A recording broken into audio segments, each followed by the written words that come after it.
natin. Yes, Si oo. Senator Panfilo Lacson. Good morning po, Senator, and welcome po sa Super Radio DCBB. Good morning, sir. Good morning, Nympha. Good morning. Opo, sir.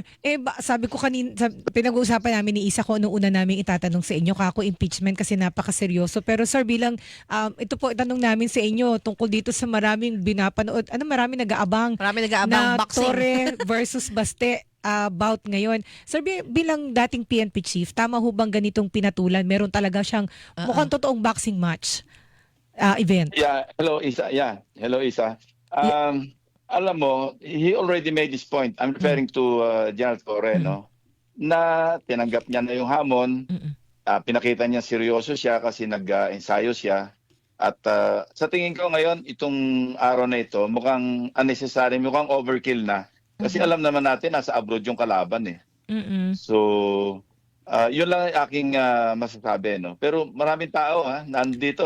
Pinapanood ko rin yung live feed nila. Unong araw po yung Coliseum. Sabi ko nga kay Nimpa kanina, sana hindi mga pulis ito, baka tumaas yung crime rate today.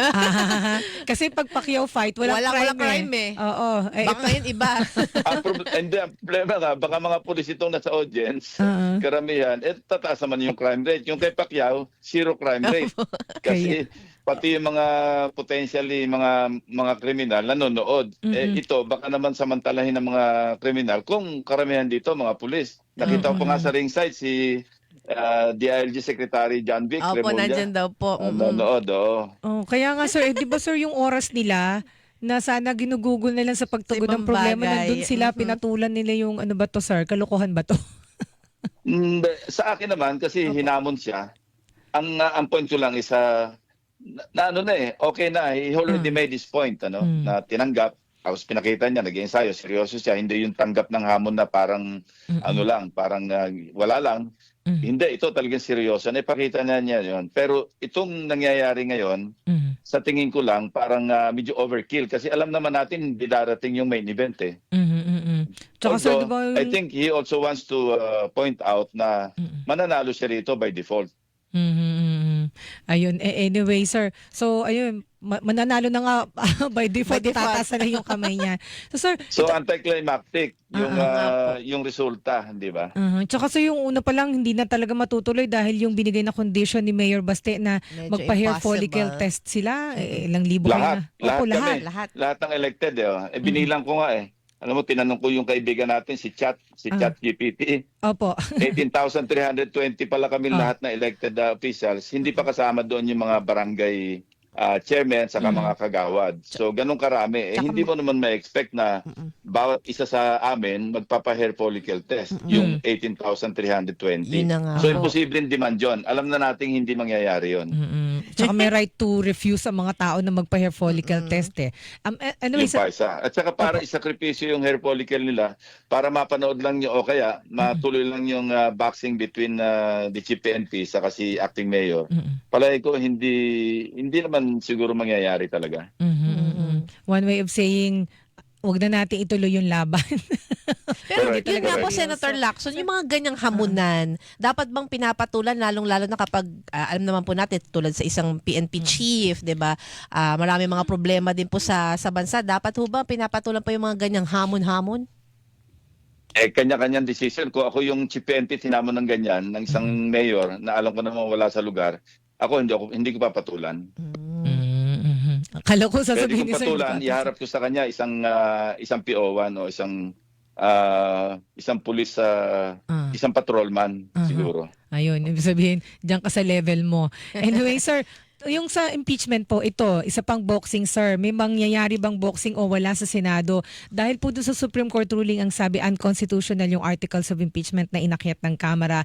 So ano po ang gagawin dito ng Senado na nakapag-convene na po bilang impeachment court, sir? Kung ibabase natin sa pahayag ni Senator Joel Villanueva, siya naman yung presumptive na majority leader. Opo. Sinabi niya na in spite of the Supreme Court ruling na sinasabing unconstitutional, itutuloy pa rin. Pero of course, sinabi niya rin na i-qualify naman na collegial body yung impeachment court, yung Senado bilang impeachment court, dadanin ito sa botohan. So kung manaig yung majority, yung mayorya ng mga senador, halimbawa 13 against 11, siyempre mananaig yung majority na itutuloy.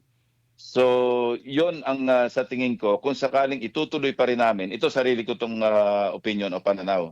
Kung itutuloy pa rin natin, ang magiging casualty nito, yung rule of law. Kasi pag dinefine natin ang Korte Suprema na siyang kataas-taasang hukuman, na sila naman talaga yung may karapatan sa ilalim ng umiiral na saligang batas, ano? Na sila yung final arbiter at saka interpreter ng ating constitution at saka mga issue legal. Opo. So kung itutuloy pa rin, baka magkaroon tayo ng problema sa yun nga, yung ang magiging casualty o ang magiging loser dito, yung rule of law. And possible daw po ang constitutional crisis, sir, na meron po ba kayong ganung pangamba? Hindi pwedeng mauwi sa ganun kung mag-escalate. Pero sa akin lang, at the very least, yun nga, masasakripisyo natin yung rule of law. Kasi kung kada ruling ng Supreme Court, ang susundin natin, yung sarili nating pananaw, bawat isa sa atin, at kontra ito sa ruling ng Supreme Court, medyo chaotic yung ating magiging situation. Pero meron nga ho ba kayong ganong option o kapangyarihan na magdesisyon kung susundin ninyo o hindi ang Supreme Court ruling, sir? May pananaw na gano'n kasi yung panahon ni late Chief Justice Corona, nangyari yan. Although hindi na dinaan sa boto ni presiding officer, si Senate President Enrile, nag-rule na lang siya na hindi niya sinunod yung TRO. Dahil nga nasa middle na yata ng pagdinig yung trial. So hindi na, basta sinet aside niya na lang na kumbaga tuloy lang tayo. At ganun nga yung nangyari. So, Pero yun, TRO yun. Ano? Opo. So sir, kailan po kayo magdedesisyon kung susundin o hindi yung pong ruling ng Supreme Court kasi may balak pa ho ang Kamara na mag-motion Mag-file for po ng- reconsideration? Yun ang pag-uusapan din. Hindi siguro bukas kasi opening lang bukas at saka may SONA. Siguro matatalakay na yan na Martes pagka yung talaga yung pangalawang araw ng session. So ibig sabihin, sir, ay magko-convene pa rin po ang Senado bilang impeachment court o ire-resolve po ninyo yung Supreme Court ruling sa Senado bilang legislative body? Depende sa magiging decision. Sana ang mangyari, tumawag ng caucus muna bago kami mag-session sa Martes. No, pwedeng tumawag ng caucus ng umaga, ng mga alas 10 para sa alas 3, meron na kaming preliminary na kasunduan. Parang ipoformalize na lang namin kung ano yung way forward pagdating sa impeachment trial.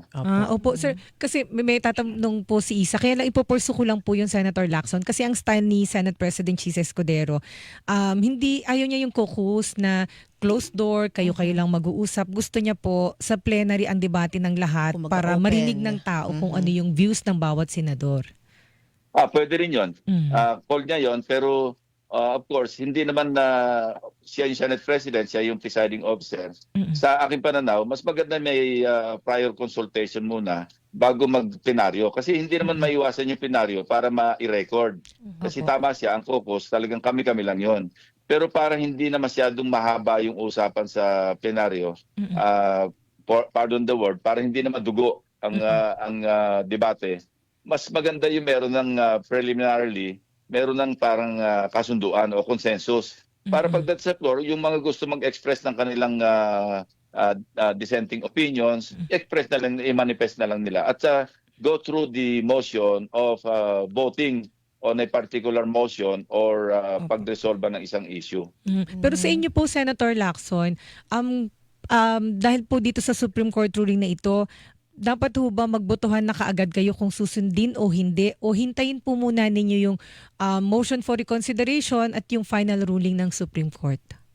Sa tingin ko, dapat pag-usapan namin kaagad, i-resolve namin kaagad na wag na namin hintayin yung pag-file ng MR at saka yung pag-resolve. Kasi medyo matagal yun. Ano? Kung hindi halimbawang mag-deliberate pa yung Korte Suprema at hindi gagawa na lang ng minute resolution, kasi kung unanimous, medyo masikip yan. Hindi malamang sa hindi mapagbibigyan yung MR. Opo. Mhm. Yun nga po, no, Senator Lacson, bilang isang senator judge, na nagulat ho ba kayo sa naging pasya po ng Korte Suprema na i-declare nga po na unconstitutional itong articles of impeachment laban sa Vice Presidente? And second question, kasi po ilang buwan din natin pinag-uusapan itong impeachment.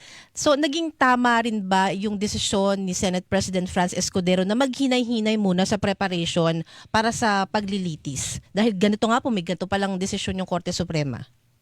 Walang kinalaman yun sa kung meron mang pending na petition sa Korte Suprema kasi pag na-transmit sa Senado yung articles of impeachment, maliwanag yung forthwith eh. Ito nga yung pinapanood ko yung inobserbahan ko yung manifestation ni Senator Coco Pimentel na sinasabi niya wala namang ibang tayong choice kundi shall forthwith proceed.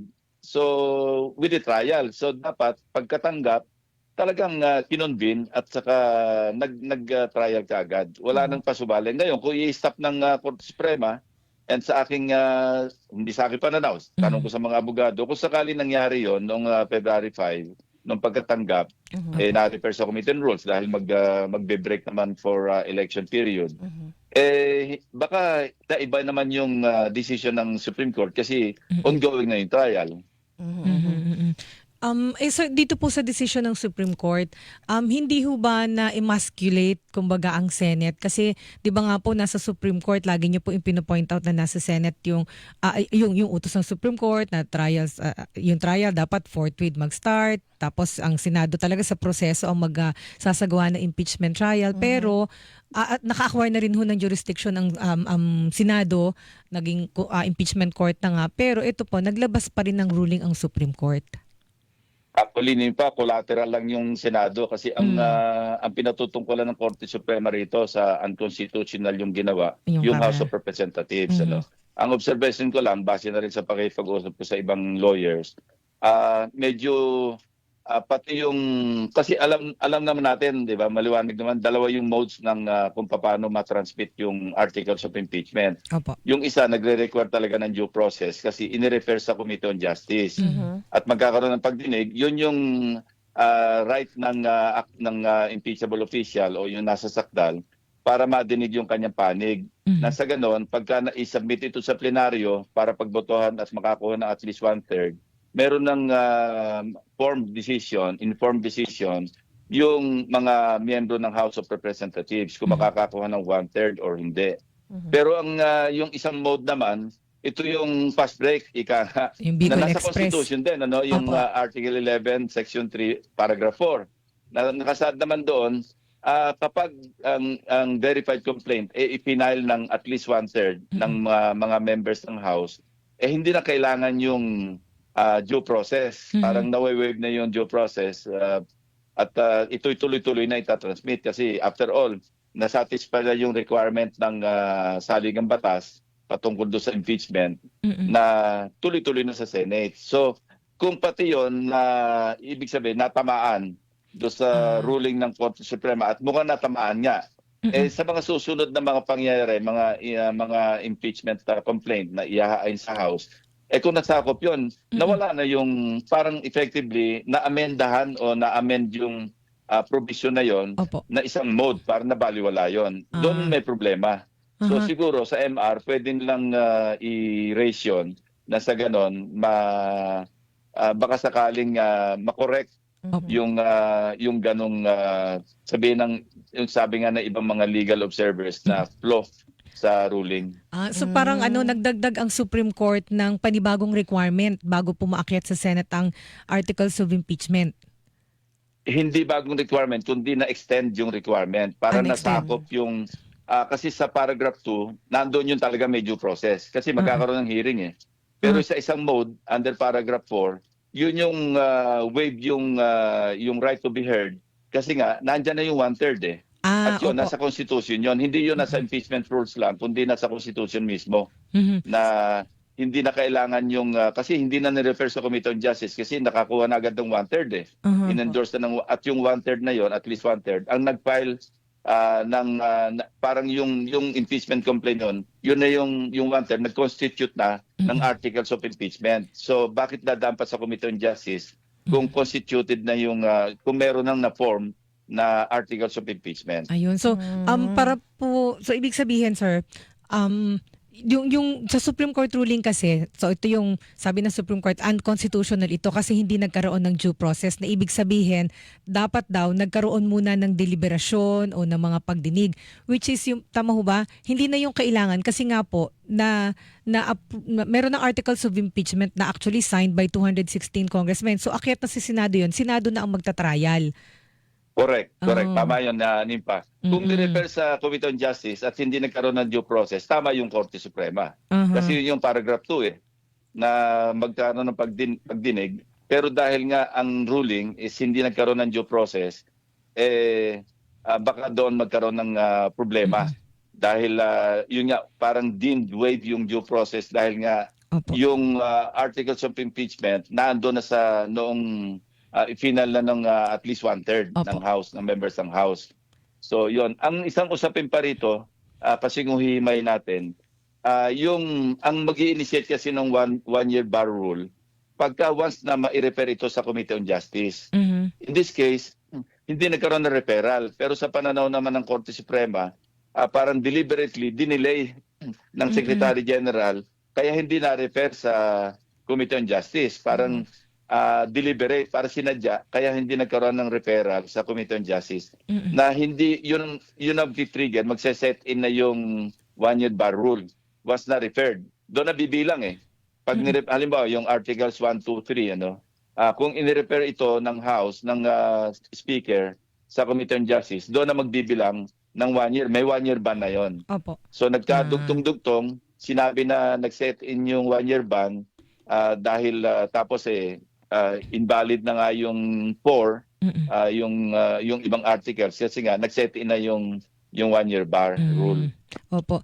Pero sir, sa inyo ho, maaari ho ba namin itanong ano po ang inyong tingin o paano nyo po tinatanggap ba o tinitingnan itong Supreme Court ruling? Although maraming question, sa inyo ho ba dapat respetuhin ito ng Senado, sundin? Sabi na wala unconstitutional yung articles of impeachment, therefore wala na pong impeachment trial.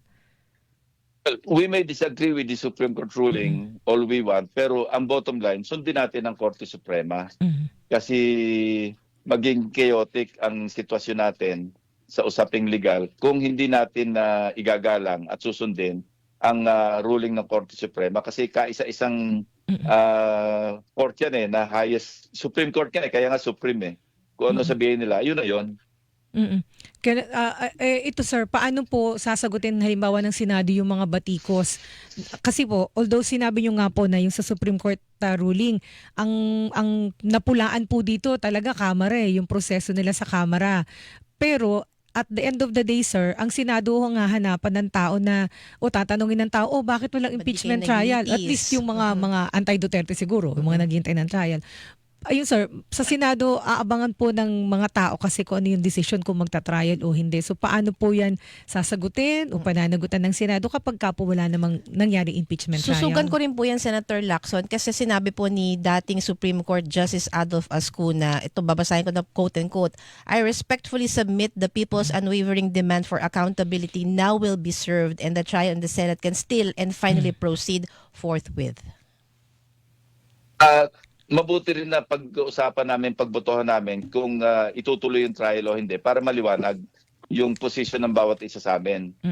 Kung abot sa botohan at iaalaw na mag-explain ng boto, ang magiging boto ko is ang bottom line, sundin ang ating Korte Suprema. Although may mga reservations nga na merong pananaw na contrary do sa naging ruling dahil nga do sa mga nabanggit ko na mga dahilan.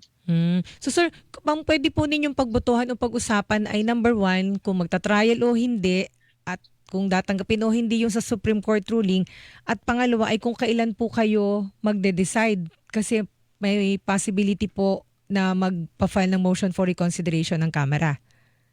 Sa amin siguro, sa akin lang to wag na namin hintayin yung MR, mag-decide na kami kung itutuloy yung trial o hindi.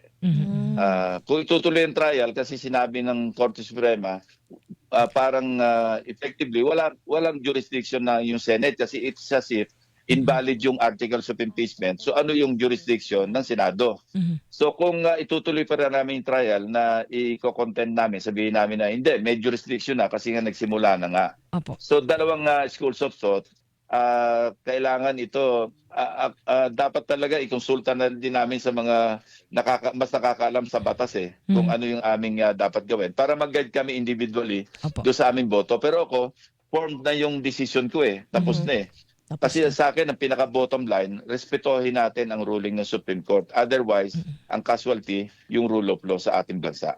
Ayun, opo. So, Ako last aabangan question natin. tungkol sa impeachment. Kayo po bilang isang mamabata, Senator Lacson, meron po bang dapat na ayusin or reviewin pagdating po sa proseso ng impeachment? Batay po sa nakikita natin ngayon at naging desisyon ng Korte Suprema. Sa akin, sa House ito, unsolicited as it is, sundin na lang natin ng mahigpit kung ano yung nire-require ng Constitution na kapag merong impeachment complaint na in-endorse naman ng isang mambabatas, member ng House, agad-agad dapat nirefer na agad sa Committee on Justice. Or kung meron yung verified complaint, kung naka-gather ng at least 1/3, edi yung second mode, yung sa paragraph 4. Pero ang nangyari kasi dito, na-endorse na yung verified yung complaint na ng private citizen. Para nagdili-dali na para hindi umandar yung 10 days session days, hindi agad isinabmit ng Secretary General. Ito yung sinabi ng Korte Suprema, which I can also agree. Parang bakit naghintay-hintay pa natin? December pa yan Marami pang panahon na ito'y ma-refer sa Committee on Justice. Ang nangyari tuloy, na-archive.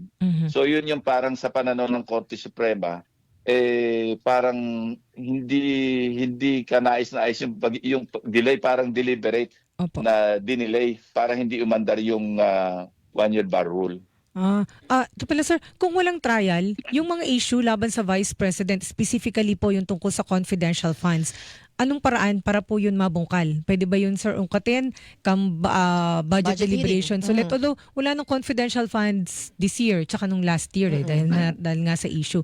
Pero sir, yun nga po, paano yun mabubungkal sir? Maraming ibang fora na pwedeng para kung sakaling gusto talagang malaman ng publiko kung ano nangyari sa paggamit ng CIF. Sa budget deliberation lang, ako mismo tatanungin ko yung halimbawa, pag natakil yung budget ng DepEd o kaya ng OVP, pwedeng tanungin yan Pwedeng balikan kasi ako, ugali ko naman yon na hindi lang ako naglilimit do sa budget deliberation do sa susunod na, para sa susunod na taon na kundi binabalikan ko 1-2 years yung budget years yung para ma-establish ko yung pattern ng paggamit ng pondo. So pwedeng pwedeng yung budget deliberation may tanong ito ma-clarify. Again, pwede rin namang merong resolution either sa House o sa Senate para tumawag ng inquiry in aid of legislation na kung saan i-allow pa ba natin yung mga CIF sa mga hindi naman law enforcement agencies ng gobyerno? Ayan, so yun, naabangan natin. And then sir, bukas po, State of the Nation address ng Pangulo. Ano po yung expectation ninyo? Inaasahan niyo ba na may babanggitin ang Presidente tungkol dito sa naranasan natin ng mga pagbaha? Palagay ko masasama. Sa tingin ko ayoko namang i-second guess kasi sila lang nakakaalam niyan Wala namang anunsyo tungkol diyan. Pwede lang tayo magbasa ng mga pwedeng iniisip nila. Halimbawa, peace and order. Kasi ito yung parang pinag-uukulan ng pansin ng Pangulo na although sinasabi ng PNP na bumaba yung crime rate ng first semester, hindi siya satisfied. Sabi niya, kailangan yung mga kababayan natin parang may feeling ng security pag lumalabas sa gabi. So sa tingin ko, isang aspeto na matatalakay sa SONA tungkol sa peace and order. Kasi ito yung perception na medyo parang concern siya Dahil para bang kinukompare lagi sa panahon ng dating administration na mas safe ang mga tao, at least sa perception, sa mga surveys na lumalabas, mas safe daw yung mga tao, ang feeling, nung panahon ng dating Pangulong Duterte kaysa ngayon. So ito, yung concept, whether, totoo man o hindi, base sa mga numero, sa mga statistics, dapat i-address din yon. Pero sir, yung sa flood control, kasi alam ko mainit kayo dito dun sa budget para sa sa flood control, itong mga lahat ng mga budget deliberations. So sir, paano to bubungkalin? May pangangailangang investigahan ito? Although natanong ko sa inyo kung ini-expect ninyo na ipo-point out din ito ng presidente. Ako, ano ko yan, ilalabas ko yan doon sa budget deliberation or even before, ano. Dahil binalikan ko yung buong 15 years kasi mahilig ako sa historical data para maka-establish ng pattern. Apo. Alam mo, for the past 15 years, since 2011, ang nag-google na natin, ang nailanan na pondo, hindi naman sigurado kung ito'y nagamit lahat. O yung iba kasi naka-PISARO, di ba? Naka-for issuance of SARO. Yes, Para naka-for later release. At least yun sa 2025. Pero sa kwenta namin, nung aming nire-research, since 2011 hanggang 2025, ang nilaang pondo, ang reference ko rito, GAA, official documents. So, 1,907 billion, 880 million. So, almost 2 trillion for the past 15 years. So, nung nirelate ko ito, kinuwenta ko na lang on a per year or per day basis. So, ibig sabihin, dapat gumagastos pala tayo ng 348 million pesos per day para sa flood control. Bakit nung tinamaan tayo itong mga recent na mga bagyo, bakit baha sa lahat sa buong Pilipinas? So dapat, pag-ukulan natin ng pansin, saan tayo nagkamali? In spite of the almost 2 trillion pesos na nagugol natin, na pinaglaanan natin ng pondo, DPWH pa lang ito, Nimpa, isa. Bukod pa yung pondo ng MMDA, hindi ito kasama sa pondo ng DPWH. May sariling pondo yung MMDA for flood control para sa Metro Manila. So isipin mo yung pagkalakalaking pondo over the years, panahon ni Pinoy, 2011, nasa mga 11 billion lang yung ating flood control. Nabawasan pa ito, 10 billion noong 2012. Tapos medyo tumasa ng konti, 37, 49, 67. Noong 2018, sa halip na 8 figures, naging 9 figures na. Pumalo na siya ng 100 plus billion. Nung pumasok na yung ito sa starting 2023, 2024, 2025, nasa mga 300 billion na. 280 billion noong 2023, 349 billion noong 2024, at 346 billion itong 2025. So, ang nasabi ko, nakapag-tweet nga ako na bakit directly proportional yung pagtaas ng floodwaters doon sa pondong nilalaan natin para sa flood control. Parang isang paradox, di ba? Irony Para bang absurd na, teka, di ba dapat bumababa yung floodwaters, hindi nagra-rise dahil naglalaan tayo ng mas malaking pondo. Bakit directly proportional siya? Parang something is very wrong, hindi ba? Sabi niya, Kundi man sa management, baka sa planning, no? Baka sa polisiya. Yung mga ganon. Kaya talaga itatalakay ko ito kung hindi man sa isang halimbawa privilege speech patungkol dito, o sigurado at least do sa budget deliberation. Pag natalakay na yung budget ng DPWH or even do sa DBCC, do sa general principles, pwede ko na take up. Ano bang policy natin sa flood control or flood management? Bakit tayo nagkakaganito? Ang laki ng pondong nasasayang. Parang Sabi ni parang Sir, Senator Lacson, bumabaha sa pera, pero yung baha hindi na susolusyonan, hindi nalulutas. ang tao binabahan ng Tumataas yung baha, tumataas din yung pondo. Is Parang it, hindi ka nais-nais, hindi ka tanggap-tanggap, illogical. Yeah. sabi nyo kanina, saan tayo nagkamali? Dapat may kadugtong yan. Sino ang nagbulsa? Kasama yon, siyempre. Kasama yon. Kasi makikita naman dyan, of course, ang pag-uukulan ng pansin dito, ang tatanungin, DPWH. Kaya, Huwag sila magturo na dating administration yan. Dahil ang DPWH, may mga kawani naman dyan na naandyan for the past 15 years or for the past 20 years even. So dapat malaman nila saan napunta yung kasi alam naman natin kapag nagkwenta nga ako, again, nagtanong ako kay kaibigan natin kay ChatGPT na pakilala nyo nga kami. kasi kung 348 million a day ang nilalaan pondo para sa baha, sa flood control, nag-research ako ng magkano ba ang ang tawag doon, yung cutter o suction dredger o yung dredging machine. Yung mid-size na dredging machine, ang presyo niya is between 1.5 million hanggang $8 million. So pag kinonvert natin Peso. sa current foreign exchange rate, parang nasa mga 285 million, yung 5 million. Sabihin natin high-end na, no? 5 Opo. million kasi between 1.5 and 8 million, lagyan natin $5 million. Mhm. Aba, kaya pala natin bumili ng isang dredging machine araw-araw. Kaya At may nga. sobra pang 65 million. Yung 65 million, portion of that, pwede natin gugulin sa operating expenses at saka sa maintenance ng equipment. Katakot-takot na dredging machine yun. Dapat wala na tayong baha. Yun Kung na sa nga dredging lang natin dadaanin. Yun na nga So, po, kasi maraming may- aspeto yung flood control. Yun na nga po. Tsaka may mga ibang lugar dati na hindi naman binabaha. Ngayon binabaha na. 'Di ba? Parang anong nangyayari? Kasama na yung climate change. Climate Pero change. yan ang convenient na itinuturo lagi climate change. Pero hindi That's natin convenient. tinitingnan Mhm. ano naman yung kamalian natin in terms of preparation, in terms of planning, Yes. in terms of implementation. Baka kasi yung 2 trillion na yon, baka yung 1 trillion no napunta kung sa bulsa ng kung sino-sino. Ayan, sir. So, aabangan po namin ang yung desisyon ninyo sa impeachment trial. Tapos, syempre, yung sona ng presidente. At in-expect na, sir, asahan niyo po pala kami na mangungulit kung anong inyong reaksyon doon sa sona ng presidente bukas. Oo, At saka sasabihin ko na yung decision ko pag nagbotohan.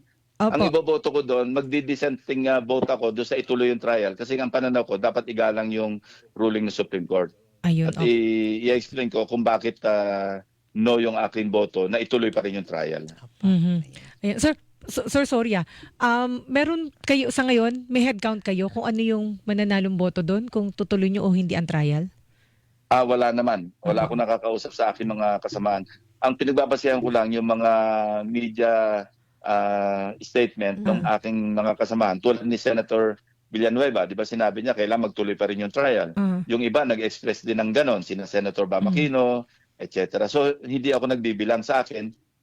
Yung sarili ko lang yung firm na yung aking decision. Yes, Na wag sir. nating i-defy yung ruling ng Supreme Court. Apa. Then, sir, maraming salamat po sa ulitin, sir. Thank you Thank po. you so much sir. po. Ingat po Thank you, palagi, Nimpa, sir. Isa. Ingat din kayo. Thank you. Salamat po. Hilingan, walang pinoprotektahan.